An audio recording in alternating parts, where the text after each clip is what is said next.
お羊座のゴールドセイント。12級最初の級でありながら最初の関門になることはなく、いつも主人公サイドの味方となり心強い存在となっているのがお羊座のセイントだ。その実力は他の級に引けを取らない、いやむしろ上位に食い込むほどの実力を持つ。今回は歴代お羊座のゴールドセイントについてその秘めた実力を解説していく。ゆっくりレ夢ムです。ゆっくりマリサだぜ。今回は歴代お羊座のゴールドセイントについて解説をしてくぞ。お羊座って聖夜たち主人公サイドに常に味方をしてくれる頼りになる星座だけど、そのせいか実力がわかりにくいんだよね。まあな、と言っても全く戦う場面がないわけじゃない。ゴールドセイントとしてその実力は上位の部類と考えられているから、最強ランキングとかやると上位に来ることが多いな。戦わなくても上位と思ってもらえるなんて楽でいいね。おい、あまり物議を醸すことを言うんじゃない。ともかく今回はお羊座のゴールドセイントの実力を知ることで彼らの理解を深めていくぞ。よろしくね。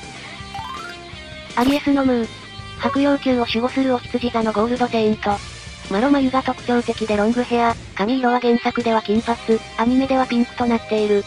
12級を守っていたゴールドセイントの中で唯一聖夜たちと交戦していない。さらに現代においてただ一人のクロスの修復家と言われ、稀有な存在であり、聖夜たちのブロンズクロスを何度も修復している。わかりやすい回復役ってことだね。そう言っても回復役が唯一であることから聖夜たちの側に最初からついていたことはとても大きいと言えるな。だね、ムーが敵側だったら損傷したクロスで挑まないといけなかったもんね。他にもサイコキネシスやテレポーテーションなどの超能力を得意とし、その力はゴールドセイントでも随一だ。コスモだけじゃなくて特殊能力が優れているイメージがあるね。劇中当初はジャミールのムーと呼ばれ、修復家として活動していたため、12級編に突入するまで聖夜たちは彼がゴールドセイントであることに気づくことがなかった。また、教皇が先代のお羊座のゴールドセイントだったシオンであることから教皇の異変をいち早く察していた。そのため物語の13年前からサンクチュアリと距離を置いて、インドと中国の国境付近の秘境ジャミールに隠遁し、外部の人々との交流を一切絶ってクロスの修復に携わっていたわけだ。この辺型のゴールドセイントと違った動きをしているね。そんなムーだが、7歳の頃にはすでにゴールドセイントになっている。幼少の頃からシオンに指導を受けており、スパルタ方式で鍛えられた。そしてジャミールに出立する時点でシオンに思念派を送っても届かないことから、シオンがサガに殺害されたと察知。同子と共にサンクチュアリとは距離を置いたことで、サンクチュアリから離れていた。当時の状況から未来を予知していたから聖夜たちの味方になったってことね。そういうことだ。12級編ではアテナがピンチでありながらも、この程度でアテナが倒れるようなら5の聖戦を勝ち抜くことは到底できないと同子に諭されたことで、あえて傍観の立場に徹していた。その代わりに聖夜たちに対しては、破損したクロスの修復、同子支流への救援をはじめとして協力し続けていた。まあ、ゴールドセイントが参戦したらヌルゲーのような展開になるからここは話の都合上仕方がない気がするね。だな、ポセイドン編では来たるべき聖戦を警戒する同子の意を受けて、サオリや聖夜たちの救援に海底神殿に向かおうとするアイオリアたちをサンクチュアリに止めた。これも話の都合上仕方がないのかな。そしてハーデス編でその実力が解禁。これまで未知数だった戦闘力を存分に発揮、迫り来るあまたのスペクターを葬った。そして敵側についたデスマスクとアフロディーテ2人相手に一撃で倒すといった圧倒的な実力を見せる。このシーンがあるからゴールドセイントの強さでも上位に来るんだよね。サガ、カミュ、シュラ戦ではアテナエクスクラメーションを放つ三方に対し、アイオリア、ミロと協力して同じくアテナエクスクラメーションで対抗した。互いの力は均衡するも支流の女性によってサガ、カミュ、シュラを退けた。その後冥界では呼吸とすみてスペクターを討伐した。最後は他のゴールドセイントとコスモを合わせ嘆きの壁を破壊し散っていった。ここまで聞くと戦いで負ける描写がなくて、強いと言われる理由もわかる気がするかな。ここからはスピンオフを含めた解説をするぞ。セイントセイヤレジェンド・オブ・サンクチュアリでは原作と同じような立ち位置で白羊級を守護。年齢は35歳に変更されている。メガネをかけている分、なんかインテリ感が増したね。原作同様、サオリを直接見た際、真のアテナと確信、聖夜たちを次の級へと道を明け渡した。お羊座は敵にならないね。セインティアショーでは損傷したコウマザクロスを修復したり、ショーコラを襲いに来た敵と対峙したりと活躍する場面がある。続けてセイントセイヤエピソード G だが、ここでも主人公アイオリアのクロスを修復した。修復家の仕事っぷりも健在だね。セイントセイヤエピソード G アサシンではゴッドクロスを発現。超能力を駆使してサンクチュアリの重要拠点を守るコスモ障壁を突破する活躍を見せる。セイントセイヤソウル・オブ・ゴールドではユグドラシルの実態を探るため、その研究を統括するファフナーと交戦、これを邪悪な存在として知覚する。アンドレアスと戦うアイオリアが苦戦に陥った際は、救援に駆けつけドーコやサガと共にロキの復活を阻止するため、ゴッドクロスをまとった状態でアテナエクスクラメーションを放つ動きを見せた。どの作品も目立った活躍が多いわけじゃないけど、きっちりと仕事をしている感があるね。ここからは彼の技を見ていこう。クリスタルボール。あらゆる攻撃を跳ね返す防壁、盾にも足場にもなる優れもの。透明なバリアを張り、敵の攻撃を跳ね返す。クリスタルネット。クリスタルボールを蜘蛛の巣状に変形させて敵を絡め取る。スターダストレボリューション。極限まで高めたコスモを手に収束し、流星群を思わせる無数の光弾として放つ技。こう描いて飛ぶ光弾を、流星群のごとく連射する。スターライトエクステンクション。両手または全身から放つ光の衝撃波で敵を跡形もなく粉砕し消滅させる技。スペクターとして蘇ったデスマスクとアフロディーテを一撃で葬るほどの威力。決まれば一撃必殺ってことね。ストーンアイアンメテオライトストライク。エピソード G アサシンで使用。コスモによって巨大な隕石である積鉄隕石を作り出し、それを激突させ隕石波撃へと繋げる。物理的に絶大な破壊力を誇り、地球全土を覆うレベルのクリスタルボールすらも一撃で破壊できるほど、異常だな。技を見ると攻守優れた技が多くあるね。超能力が使えることからそれを活かした技になっているわけだ。では次のお羊座のセイントに行こう。アリエスのシオン。原作セイントセイヤ、ネクストディメンション冥王神話、ザロストキャンバス冥王神話と、多くの作品に登場するお羊座のゴールドセイントだ。アリエスのムーの師であり、その前任者にあたる。ムーの師であるので、クロス修復の技術やサイコキネシスの力を持ち、長く荒れ狂うように逆立った金髪とマロ眉が特徴。アニメ版では髪色が黄緑色となっている。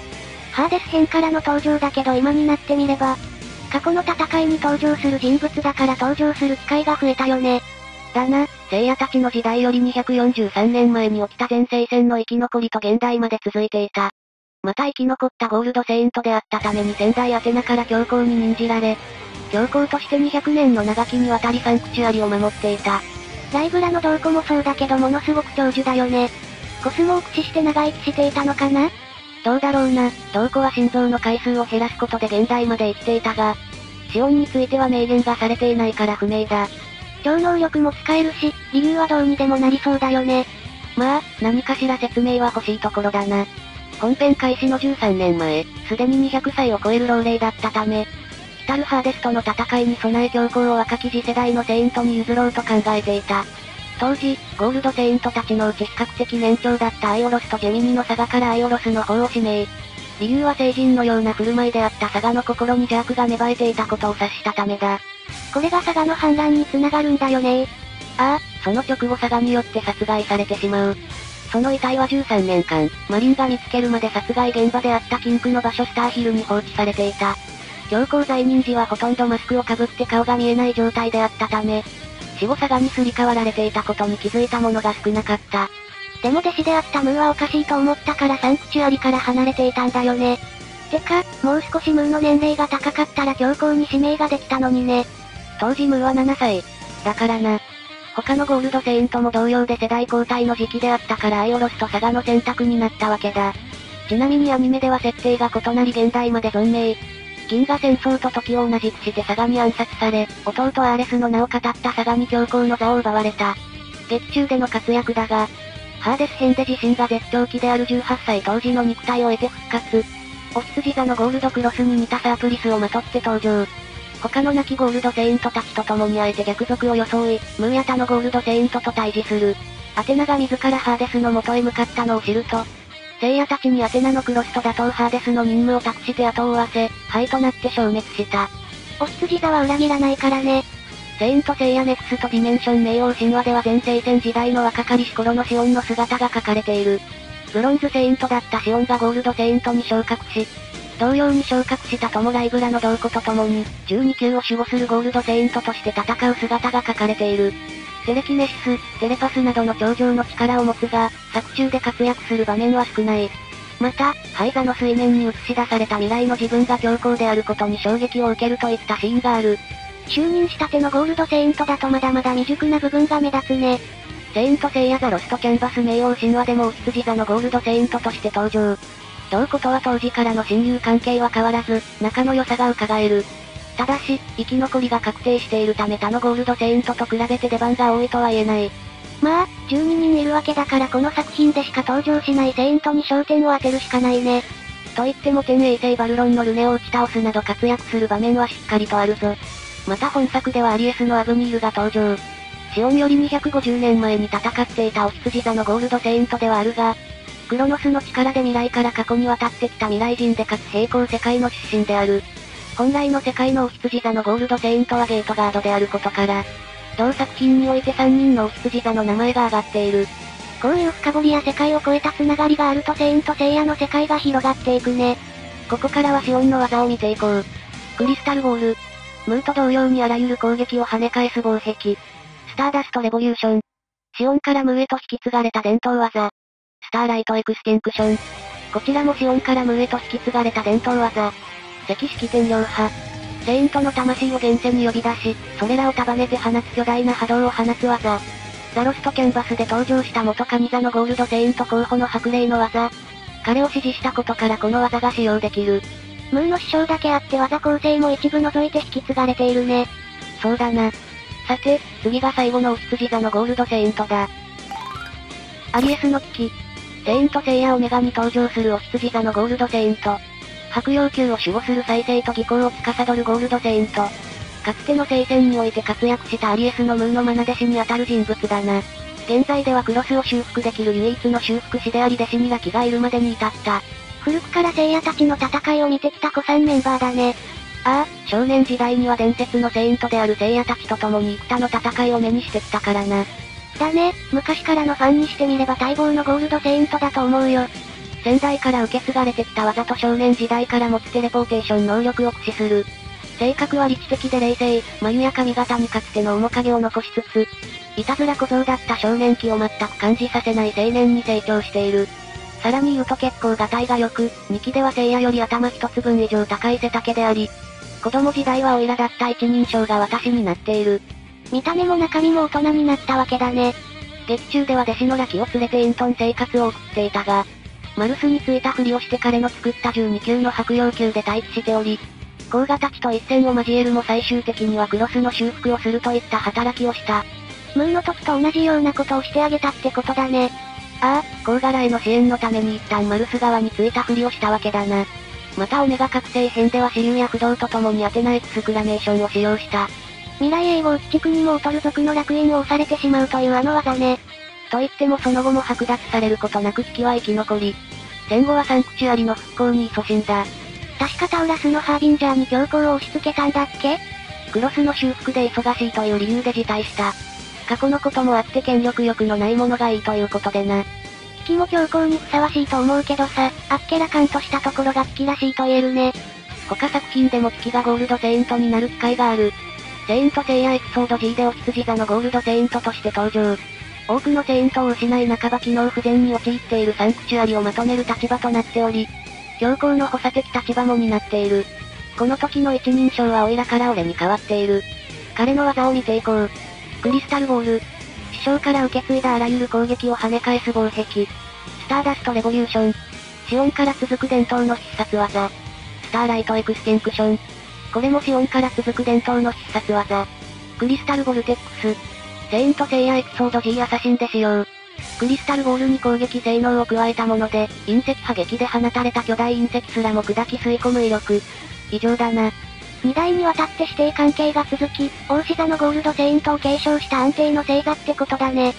常に主人公サイドに回るところも大事だな。だね。では今回はこれで以上。最後に一言いいかな。どうした？今後、セイントセイヤの続編があっても味方側でいてほしいね。他の星座みたくショックにならないようにさ。安心のお羊座を願いたいところだ。では、ご視聴ありがとうございました。